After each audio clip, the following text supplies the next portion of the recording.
Hello friends, welcome back to dream veg food. Kabuli శనగలు అంటే చాలా టేస్టీగా ఉంటాయి. ఇవైతే తెల్ల శనగలు అనమాట, పెద్దవి అనమాట. ఇవి అన్నానికైనా చపాతీకైనా సూపర్గా ఉంటుంది. ఆలస్యం చేయకోకుండా వీటిని ఎలా చేసుకోవాలో చూసేద్దాము. శనగలను మనము పొద్దున్నే బ్రేక్ఫాస్ట్కు చేసుకోవాలనుకుంటే నైటే నానబెట్టి తీసుకోవాలి. తర్వాత అవి ఒక 3-4 విజిల్ వచ్చేంత వరకు రానిచ్చుకున్నామంటే ఉడికిపోతాయి. అవి ఉడికే లోపల మనము ఈ విధంగా కొద్దిగా ముంతమాడపప్పు, చెక్క, లవంగ, యాలకులు వేసుకొని లైట్గా ఫ్రై చేసుకుందాము.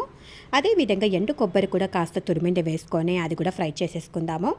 తర్వాత ఇది ఒక బౌల్లో వేసేసుకొని నీళ్ళు పోసుకొని నానపెట్టుకోవాలి. అంటే ముంతమాడపప్పు నానిపోవాలన్నమాట. చూడండి, మనకు శనగలు కూడా బాగా ఉడికిపోయాయి. ఇది కొంచెము స్మాషర్ తీసుకొని లైట్గా ప్రెస్ చేసినామంటే అవి కొంచెము బాగా ఉంటుందన్నమాట. గ్రేవీ టేస్టీగా ఉంటుంది. తర్వాత ఆనియన్స్ను కూడా కట్ చేసుకుందాము. ఒక 5-6 కొంచెము ఆనియన్స్ ఎక్కువే అనమాట ఇందులో పట్టేవి. ఇవి కూడా బాగా సన్నగా కట్ చేసుకోవాలి. చూపించిన విధంగా కట్ చేసుకుంటే సరిపోతుంది. టమాటాలు కూడా బాగా శుభ్రంగా కడిగేసుకొని ఈ విధంగా చిన్నగా వాటిని కూడా చక్కగా కట్ చేసేసుకున్నాను. ఇవి పక్కన పెట్టేసుకున్నాము. తర్వాత ఇప్పుడు మనము ఎర్రగడ్డలో ఇది టమాటాలు ఉడకపెట్టుకున్నాం కదా. ఇప్పుడు ఒక పెద్ద కడాయి పెట్టుకొని కాస్త నూనె పోసుకొని అందులో సన్నగా కట్ చేసుకున్నటువంటి ఎర్రగడ్డలు వేసుకొని బాగా ఫ్రై చేసుకోవాలి. అలా ఫ్రై అయ్యేటప్పుడు కాస్త ఉప్పు వేసుకున్నామంటే తొందరగా వేగిపోతాయి. తర్వాత నానబెట్టుకున్నటువంటి ముంతమాడి పప్పును ఒక మిక్సీ జార్లో వేసుకొని అందులో కాస్త పచ్చిమిరపకాయలు కూడా కారానికి వేసుకున్నాను.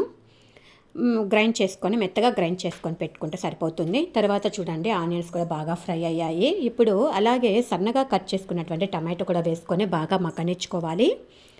ఇవి రెండు బాగా మగ్గుతాయి అన్నమాట. చూడండి, ఈ విధంగా మగ్గితే సరిపోతుంది. ఇప్పుడు ఇందులో వచ్చేసి కొద్దిగా కారము, ధనియాల పొడి, అలాగే కొంచెము పసుపు వేసుకోవాలి. ఇక్కడ గరం మసాలా కూడా కొద్దిగా వేసుకుంటే సరిపోతుంది. తర్వాత అల్లం వెల్లుల్లి పేస్ట్ కూడా కాస్త వేసేసుకున్నాను. అల్లం వెల్లుల్లి పేస్ట్ లేకుంటే కనుక మిక్సీ మనము పట్టుకునేటప్పుడే అల్లము కాస్త తెల్లగడ్డ వేసుకొని మిక్సీ జారు పెట్టుకున్నా సరిపోతుంది. ఈ విధంగా ఉడికేటప్పుడు మనకు కాస్త ఆయిల్గా వస్తుంది కదా, అంతవరకు బాగా ఉడకనిచ్చుకోవాలి. తర్వాత గ్రైండ్ చేసుకున్న మిశ్రమాన్ని కూడా వేసుకొని పచ్చివాసన పోయేంత వరకు బాగా ఫ్రై చేసుకుంటే సరిపోతుంది. చూడండి, ఈ విధంగా ఫ్రై అయితే సరిపోతుంది. నూనె కూడా అక్కడక్కడ కొంచెము కనపడుతుంది కదా, ఈ విధంగా వేగితే సరిపోతుంది. చాలు. ఇంకా తర్వాత ఉడకపెట్టినటువంటి శనగలు కూడా వేసేసుకుందాము. దీంట్లో ఆడాడ స్మాష్ కూడా చేసుకున్నాం కదా. చూడండి, కాస్త శనగలు అలాగే కొంచెము స్మాష్ అయినటువంటి శనగలు కూడా ఉన్నాయి. తినేటప్పుడు మనకు టేస్టీగా బాగా రుచిగా ఉంటాయి. అందుకే ఈ విధంగా చేసుకుంటే సరిపోతుంది. తర్వాత వీటిని ఒక 2 నిమిషాల పాటు అలా వేగనిచ్చుకోవాలి. మనకు నీళ్ళు క్వాంటిటీ చూసుకొని పోసుకుంటే సరిపోతుంది. మరి చిక్కగా లేకుండా పలసగా లేకుండా వేసుకోవాలి.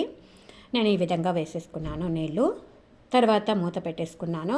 ఒక 5-10 నిమిషాలు ఉడికిన తర్వాత మూత తీసేసుకొని కాస్త కట్ చేసుకున్న కొత్తిమీర వేసుకొని దించేసుకుంటే సరిపోతుంది. ఇంతే అండి, సూపర్ టేస్టీగా ఉంటుంది. వీడియో నచ్చినట్లయితే లైక్, షేర్, సబ్స్క్రైబ్ చేయండి. Thank you for watching.